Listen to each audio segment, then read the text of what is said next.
Let's talk about the language of feelings. Sometimes the words we use just don't quite cut it. They don't capture that whole complex world going on inside our heads. I mean, we've all been there, right? You've got this feeling. You can't quite put your finger on it.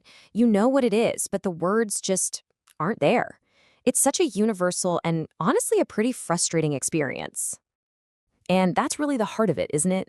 Our emotional lives are so rich and detailed, but our everyday vocabulary can feel kind of small. Just using happy or sad is like trying to paint a masterpiece with only two colors.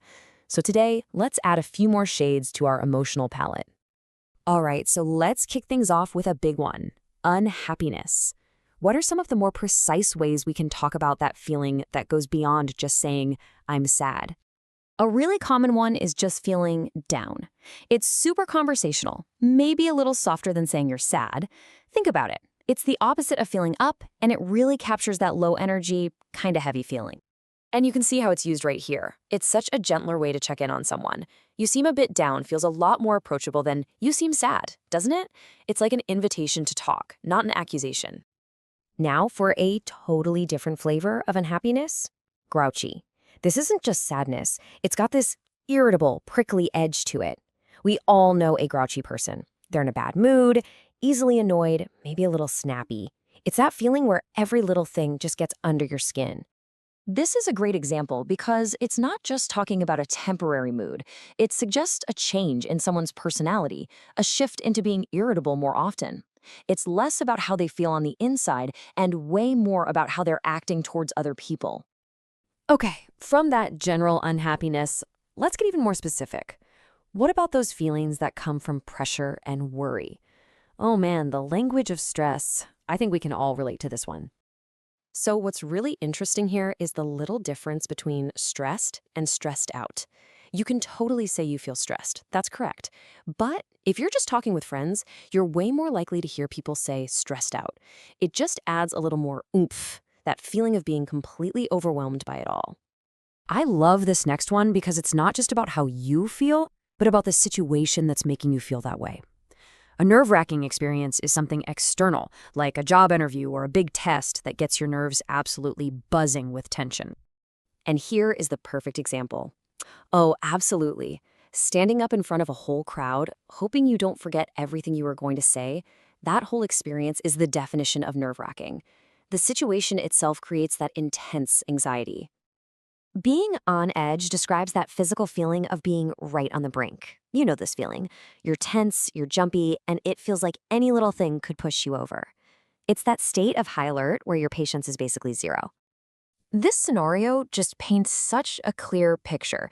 The person's dealing with withdrawal, they're irritable, and yeah, it would not take much to make them snap. That's exactly what it means to be on edge.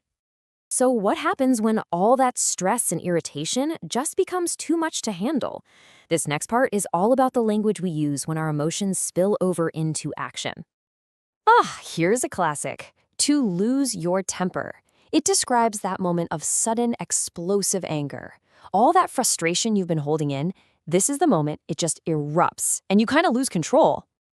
And this is where it all comes together. See, these feelings don't just happen randomly. They're connected. You can see the whole path here. It starts with feeling stressed out from all the pressure, which then leads to being on edge. And then one tiny little thing happens, and boom, you lose your temper. It's a classic chain reaction. Our emotions don't exist in a vacuum. So let's look at how we talk about our interactions with people who are going through all these tough feelings. So when someone is feeling really overwhelmed, they might brush you off. It's that defense mechanism where you're trying to connect and they just push you away. They might ignore you or give you one-word answers, basically saying, "Leave me alone." This quote perfectly captures how that feels when you're on the receiving end. It's that frustrating experience where someone emotionally closes themselves off and just refuses to engage. They won't let you in. So, what's the positive alternative to brushing someone off? Well, it's trying to cheer them up. This is that active effort you make to lift someone's spirits, to help them go from feeling down to maybe feeling a little more up again.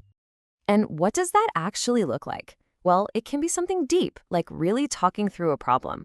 Or it can be a simple distraction, like going out with friends. And honestly, sometimes the smallest gestures, sharing some chocolate, watching a movie with some popcorn, can make the biggest difference. So, why does all of this matter? Because when you can accurately name a feeling, when you can say, you know what, I'm not just sad, I'm feeling really on edge, or this whole situation is nerve-wracking, you get a much better handle on it. And that understanding, it gives you a sense of control and makes it so much easier to tell others what you're going through. So I'll leave you with this to think about. After going through all these terms, what's one feeling in your own life that you can now name with a new, more precise word? Thanks so much for exploring all this with me.